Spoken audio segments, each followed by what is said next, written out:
Parte dal 24 aprile il piano straordinario Vaccinare Sì, deciso dalla task force gestita da Regione Friuli Venezia Giulia e dalle aziende sanitarie del territorio, in collaborazione con le università di Udine e Trieste, per fare luce sul caso dell'assistente sanitaria che a Treviso avrebbe finto di vaccinare centinaia di bambini e che dal novembre 2009 al dicembre 2015 aveva lavorato al distretto sanitario di Codroipo, in provincia di Udine. Il Nord-Est sta facendo parlare di sé in ambito sanitario per quanto riguarda la vaccinazione, resa obbligatoria a gennaio 2018 dal Comune di Trieste, primo in Italia per l'iscrizione agli asili nido e alle scuole dell'infanzia municipali, diventato un caso nazionale. Per arrivare alla citata infermiera 31enne dell'ospedale di Treviso che non avrebbe effettuato vaccinazioni in ben 500 casi e concludere, sempre nel capoluogo della Marca, con il cosiddetto medico antivaccini sospeso dall'ordine. Che una trasmissione televisiva di grande impatto abbia in qualche modo potuto condizionare le scelte nel nostro paese può succedere,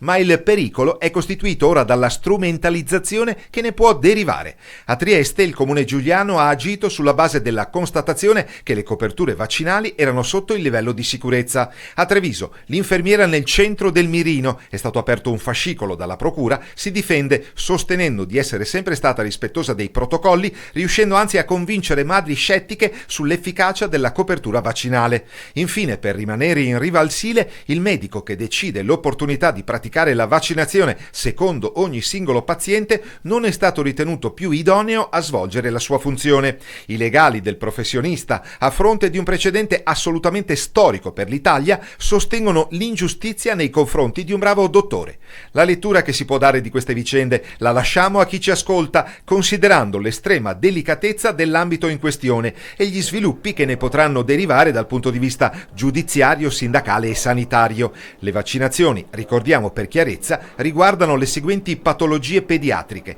difterite, tetano, poliomelite, epatite virale B.